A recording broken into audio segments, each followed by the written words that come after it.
సమాచారం వాట్సాప్ ఛానల్లో జాయిన్ అవ్వండి. అన్ని విశేషాలు ఎప్పటికప్పుడు తెలుసుకోండి. అమ్మ, శ్రీచక్రార్చన జ్యోతులతో చేయటం వల్ల ఎటువంటి ప్రయోజనం? అంటే వాస్తవంగా గమనిస్తే చాలామంది కూడా శ్రీచక్రార్చన ఒకవేళ ఆ ప్రతిమ ఉంటే దానికి పూజ చేస్తారు, లేదా అంటే నేల మీద దాని చిత్రాన్ని చిత్రీకరించి పూజ చేస్తారు, పువ్వులతో దీపాలతో చేస్తూ ఉంటారు. అలా చేయటం వల్ల ఎటువంటి ప్రయోజనం? ఎప్పుడైనా శ్రీచక్రం అంటే లలితాదేవి యొక్క స్వరూపం. లలిత ఎలా ఉంటుంది అని అంటే యాదేవి సర్వభూతేషు కాంతి రూపేణ సంస్థిత. ఆ కాంతి కనుక మనం కాంతి రూపంలో ఆవిడని తెచ్చుకుంటే మన జీవితం అంతా ఎలా ఉంటుంది? కాంతివంతంగా ఉంటుంది. కాబట్టే దీపాలు పెట్టి చేయడంలో ఏంటి అర్థం అంటే జీవితం అంతా బ్రైట్గా అంటే గొప్పగా లైట్తో. లైట్ అంటే ఇక్కడ జ్ఞానం అని అర్థం. ఆ జ్ఞానంతో అనుకోండి, లేదా కాంతివంతంగా అనుకోండి, లేదా చాలా ముందుకు వెళ్ళడానికి బ్రైట్నెస్ అంటే ఏంటి? తేజోవంతంగా. ఆ తేజస్సు అనుకోండి. ఇవన్నీ ఈ దీపాల వల్ల వస్తాయి. అది కూడా ఆ లలితతో కలుపుతున్నాం కాబట్టి ఆ దీపాలని అమ్మ మనకి అంత కాంతివంతంగా మారుస్తుంది తన బిడ్డల్ని. అమ్మ, మీరు సిరిజ్యోతి కళావాహన పూజ చేసేటప్పుడు ప్రతి ఒక్క శరీర భాగాన్ని కూడా యాక్టివేట్ చేస్తూ ఉంటారు. అందులో ఉన్న ఆంతర్యం? కళావాహన అంటే అర్థం ఏమిటి అంటే అమ్మవారి దగ్గర 99 కాంతి కిరణాలు ఉంటాయి. ఓకే. ఆ 99 కాంతి కిరణాలు మన శరీరంలో మళ్ళీ ఈ చక్రాలు అనుకోండి, లేకపోతే శరీర భాగాలు అనుకోండి, వాటి చుట్టూ 99 ఎనర్జీ పాయింట్లు ఉంటాయి.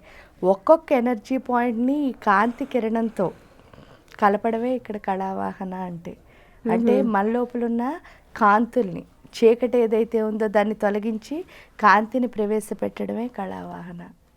అమ్మ, ఏ ఆరాధన అయినా ఒక వ్యక్తి చేస్తే ఎలాంటి ఫలితాలు, సామూహికంగా చేస్తే ఎలాంటి ఫలితాలు? ఎప్పుడైనా ఐకమత్యమే మహాబలం మనకు చెప్తారు కదా.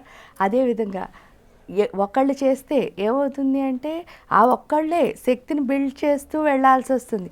అదే అందరం కలిసి అంటే ఒకేలా ఆలోచించి ఇప్పుడు ఒక పూజ చేయాలనుకోండి, ఆ పూజ చేయాలని ఇష్టం ఉన్న వాళ్ళే కదా వస్తారు. అంటే ఒకేలా ఆలోచించే వాళ్ళు కొంతమంది. సపోజ్ ఇప్పుడు మనం ఎన్టీఆర్ స్టేడియంలో 10,000 మందితో డిసెంబర్ 8వ తారీఖున చేస్తున్నాం. అదేంటి అంటే 10,000 మందితో చండీ హోమం. ఇది ఎందుకు అలా చేస్తున్నాము అని అంటే 10,000 మంది ఒకే చోట కూర్చుని ఎప్పుడైతే చండీ హోమం చేస్తున్నారో, ఆల్రెడీ చండీ హోమం అంటేనే గొప్పది అనుకున్నాం. ఎంతమంది కూర్చుని చేయడం ద్వారా ఏమవుతుంది? ఆ అమ్మని మనం పిలుస్తున్నాం. అప్పుడు అమ్మ తప్పకుండా ఏం చేస్తుంది? తన పిల్లల కోసం భూమి మీదకి వస్తుంది. అప్పుడు మనమే కాకుండా ఈ భూమి మొత్తం ఏమవుతుంది? ఎందువల్ల అంటే మనం ఎంత చేస్తామో అన్ని రెట్ల శక్తి అన్నది ఆ భూమికి వస్తుంది. ఇప్పుడు 10,000 సార్లు చేసామంటే 10,000 ఇంటూ 10,000 అన్ని రెట్ల శక్తి ఎప్పుడైతే ఆ భూమికి వచ్చిందో అప్పుడు మన హైదరాబాద్ అంతా బాగుంటుంది. ఎప్పుడైతే మనందరం బాగున్నామో పక్కకి అలా పాకుతుంది కదా. ఎందుకంటే ఇదంతా ఎనర్జీయే కదా. వాయువు అన్నది వ్యాపిస్తుంది. ఆ వ్యాపించడం ద్వారా ఏమవుతుంది? మొత్తం ఈ భూమికి అంతటికి ఈ ఎనర్జీ అన్నది వెళుతుంది. ఎప్పుడైతే వెళ్ళిందో మనమే కాకుండా అందరూ సుఖ సంతోషాలతో ఉంటారు. అంటే ఒకళ్ళు చేయడం కంటే బోల్డ్ మంది కలిసి ఒకేలా ఆలోచించే వాళ్ళు చేయడం ద్వారా ఈ భూమి అంతా బాగుంటుంది. అదే జరుగుతుంది. అది జరగాలని కోరుకుంటూనే మనం ఇలాంటి సామూహిక కార్యక్రమాలు చేయడానికి కారణం అదే. చాలా బాగుంది. అంటే ఒక సామూహికంగా అందరూ కలిసి చేస్తే అది ఆ పుణ్యం కూడా అందరికి ఈక్వల్గా డిస్ట్రిబ్యూట్ అవుతుందని అంటూ ఉంటారు. ఓకే అమ్మ, ఈ సప్తశతి పారాయణం ఎలా చేయాలి? సప్తశతి పారాయణం అంటే ఒక్కొక్క గురువు ఒక్కొక్క విధంగా చెప్తారు. మా పరంపరకు వచ్చేసరికి మేమేం చేస్తాము అని అంటే ఫస్ట్ గురువుని ప్రార్థించిన తర్వాత కవచం, అర్గళా స్తోత్రం కీలకం. తర్వాత 13 అధ్యాయాలు అర్గళా స్తోత్రం చదవాలి. కవచం, అర్గళా స్తోత్రం కీలకం. ఎందుకు చదువుతామంటే కవచం అంటే జనరల్గా మానవుడికి ఏంటంటే బుర్ర అన్నది స్థిరంగా ఉండదు. 13 అధ్యాయాలు 700 శ్లోకాలు చదవాలంటే మన బుర్ర అటు ఇటు మారిపోతూ ఉంటుంది. కాబట్టి అలా కాకుండా స్థిరంగా ఉండాలి అంటే రక్షణ చాలా అవసరం.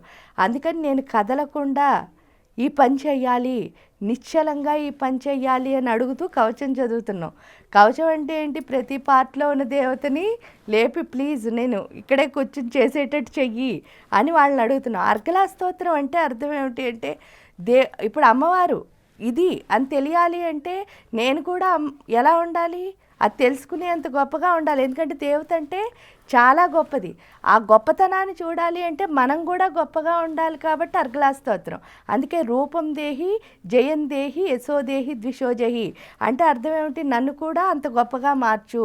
ఎప్పుడైతే మార్చిందో కీలకం అంటే ఏంటి అంటే దేవతకి మనకి మధ్యలో చిన్న మాయా అనే లైన్ ఉంటుందిట. ఆ లైన్ని విప్పడానికి కీలకం అంటే ఏంటి? కీ అని అర్థం అనమాట. తాళం చెవు. ఏమంటున్నాం? ప్లీజ్ ఆ తాళం విప్పేసి డోర్ ఓపెన్ చేసి నాకు దేవతకి మధ్యలో ఆ యొక్క లైన్ని అంటే ఆ మాయా అనే లైన్ ఉంచద్దు అని అడుగుతున్నాం కీలకం ద్వారా. ఎప్పుడైతే ఈ 3 అయ్యాయో తర్వాత 13 అధ్యాయాలు 700 శ్లోకాలు. ఇది చదివిన తర్వాత దేవి సూక్తం అంటే నువ్వు ఇంతటి దానవమ్మ అని చెప్పేసి ఆ తర్వాత సిద్ధకుంజికా స్తోత్రం చదివిన తర్వాత మంత్రాన్ని మనం 108 సార్లు చేస్తాం. ఇదంతా కలిపితే ఒక చండీ పారాయణ అని చెప్పడం జరుగుతుంది.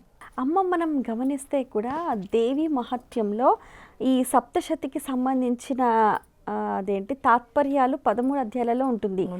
కేవలం ఆ వచనం చదివితే కూడా అంతే ఫలితం వస్తుంది. కానీ ఏంటంటే మంత్రం ఎప్పుడు మంత్రమే కదా. వచనం చదవడం అంటే ఏంటంటే దాని అర్థం మనకు అర్థమవుతుంది, కానీ ఇది శ్లోకాలు ఎప్పుడు మంత్రం.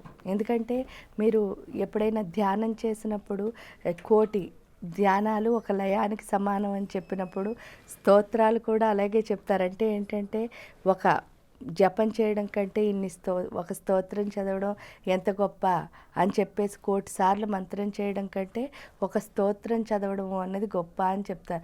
కాబట్టి అది స్తోత్ర రూపంలో చదివితేనే మనకి మంచి ఫలితము అంటే ఎక్కువ శక్తి అన్నదాన్ని మనం సంపాదించుకోగలుగుతాం. అమ్మ ఇప్పుడు మనం కొంతమందికి చెప్తూ ఉంటారు రాహు దశలో చివరిగా కుజ అంతర్దశ వచ్చినప్పుడు కూడా అంటే వ్యక్తి ఎలాంటి జాగ్రత్తలు తీసుకోవాలి? వాళ్ళకి ఎక్కువ చికాకులు ఉంటాయి. అంటే ఏంటి అంటే ప్రతిదానికి విసుగు, ఏవి చేయాలనిపించకపోవడం, ఆ లేజినెస్ ఏదైతే ఉందో అది రావడం ద్వారా ప్రతి దాని మీద అంటే ఈ డిస్రెస్పెక్ట్ దేని మీద గౌరవం ఉండదు. ఆ చికాకు ఏదైతే ఉంటుందో అది పోవడం కోసమే మనం చండీని ఉపాసిస్తాం. ఎందుకంటే చండీ అమ్మవారిని ఎంత ఉపాసిస్తామో అంత లోపల బ్యాలెన్స్ వచ్చేస్తుంది. అంటే ఎమోషనల్ బ్యాలెన్స్ అన్నది వస్తుంది చండీ దేవత వల్ల. ఎప్పుడైతే ఎమోషనల్ బ్యాలెన్స్ వచ్చిందో ఆల్మోస్ట్ మన ప్రాబ్లమ్స్ అన్నీ సాల్వ్ అయిపోతాయి. ఇంక గ్రహాలు లేవు, ఏదీ లేదు, అన్నీ అనుకూలిస్తాయి. ఎందుకంటే మనకి ఎమోషన్స్ ఉన్నప్పుడే ట్రబుల్స్. ఎమోషనల్ బ్యాలెన్స్ ఎప్పుడైతే వచ్చిందో చండీ అంటే అందుకే యుద్ధం, అంతర్మథనం ఏదైతే ఉందో ఆ యుద్ధాన్ని ఆపేస్తుంది. ఎప్పుడైతే ప్లెయిన్గా అయిపోయిందో పేపరు ఏ ట్రబుల్స్ ఉండవు, హాయిగా ఆనందంగా ఉంటాం. అమ్మ అసహనం, చికాకులు, విసుగు, ఓటమి, ఒంటరితనం వీటన్నిటి నుంచి బయటపడాలి అని అంటే అనుక్షణం విజయం సాధించాలి అని అంటే ఏ సాధన చేయాలి? ఏ సాధన చేసినా పర్వాలే, ఒక్క సాధన చేస్తే చాలు. అంటే ఏంటి అంటే మనం విద్యకి కనెక్ట్ అయి ఉండాలి. విద్యకు కనెక్ట్ అయి ఉండడానికి సాధన ఒక్కటే మార్గం. అంటే ఏంటి అంటే ఎప్పుడు నేర్చుకోవడం ఒక్కటే మార్గం. ఆ నేర్చుకునే తత్వం ఎప్పుడైతే మనకు వస్తుందో ఆటోమేటిక్గా ఇవన్నీ పోతాయి. అంటే విసుగు, అసహనం, ఒంటరి అన్నీ పోతాయి. ఎందుకంటే ఎప్పుడు మనతో తోడు విద్య ఉందని మనకు అర్థమవుతుంది. విసుగు ఎందుకు రాదు అంటే ఇంకా నేర్చుకోవాలని ఉత్సాహం వచ్చేస్తుంది. కానీ చాలామంది ఏమనుకుంటున్నారు, విద్య ఎక్కువ చేస్తే టైర్డ్ అయిపోతాను పిల్లలు చెప్తారు చూసారా, అదంతా అబద్ధం అనమాట. ఎందువల్ల అబద్ధం అంటే ఇక్కడ 2 ఉన్నాయమ్మా. ఒకటి ఏంటి అంటే ఫ్యాషన్ అంటారు, రెండోది ఏంటి అంటే ప్యాషన్ అంటారు. ఫ్యాషన్లా కనుక విద్యను చేసాం అనుకోండి, ఇప్పుడు ప్రపంచంలో చాలామంది ఉన్నత విద్యావంతులు ఉన్నారు, కానీ వాళ్ళకి లేనిది ఏంటి అంటే విచక్షణ జ్ఞానం. ఎందుకంటే విద్య ఎప్పుడు ఏమి ఇవ్వాలి అంటే అహంకారాన్ని ఇవ్వకూడదు, అమ్మతనాన్ని ఇవ్వాలి. మీరు నేర్చుకున్న విద్య ఎప్పుడు మీలో ఏం పెంచాలి? శక్తిని పెంచాలి. ఎప్పుడైతే మీలో జ్ఞానం ఉందో అప్పుడు మీరు ఇంకోళ్ళు ఎవరిని ఏం చేయలేరు, తక్కువగా చూడలేరు. ఇంకా వాళ్ళకి ఏమైనా తక్కువ ఉంది అంటే మీరు ఏం చేయడానికి ట్రై చేస్తారు? వాళ్ళకి నేర్పించడానికి ట్రై చేస్తారు. అంతేకాని వాళ్ళపైన జలసీ పడలేరు, వాళ్ళపైన అహంకారం పడలేరు, వాళ్ళు నాకు పోటీ ఏమో అనుకోలేరు. అంటే ఇక్కడ ఫ్యాషన్లా చేస్తే ఈ పోటీలు, ఈ భయాలు, ఈ బద్ధకాలు, ఈ అహంకారాలు ఇవన్నీ వస్తాయి. అదే కనుక ప్యాషన్లా చేసాం అనుకోండి, అప్పుడు ఆ విద్యతో మనం పూర్తిగా కనెక్ట్ అయిపోతాం. ఎప్పుడైతే కనెక్ట్ అయ్యామో ఈ విద్యకి మనకి అసలు ఏముండదు, తేడా అన్నది ఉండదు. ఆ తేడా ఎప్పుడైతే ఉండదో అప్పుడు ఏమవుతుంది అంటే మన లోపల ఆ మూర్తీభవించిన విద్య ఏదైతే ఉందో అదే మనకి మెచ్యూరిటీని ఇస్తుంది, ఒక రూపాన్ని. అంటే వేరే రూపం ఇది కాదు, ఇంకో రూపాన్ని చూపిస్తుంది. ఆ రూపమే మన జ్ఞానం అవుతుంది. ఎప్పుడైతే అది వచ్చిందో ఆటోమేటిక్గా ఇవన్నీ పోతాయి. అంటే ఏంటి అంటే ఒంటరిగా ఉన్నామని ఏమనిపించదు.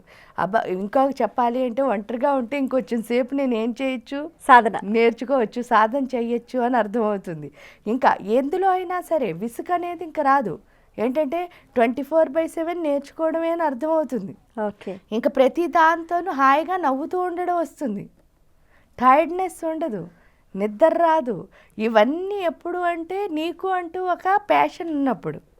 ఇప్పుడు ఏంటి చదువు అన్నది ఫ్యాషన్లా ఉంది.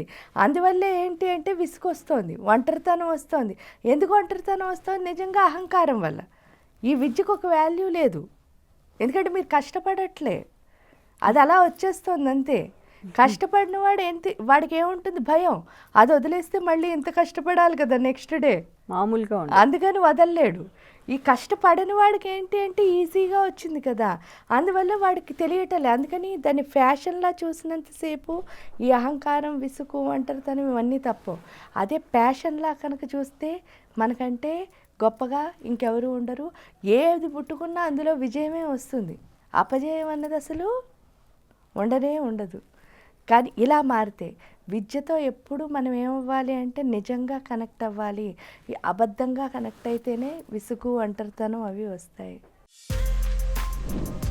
For more videos like this, subscribe Big TV channel.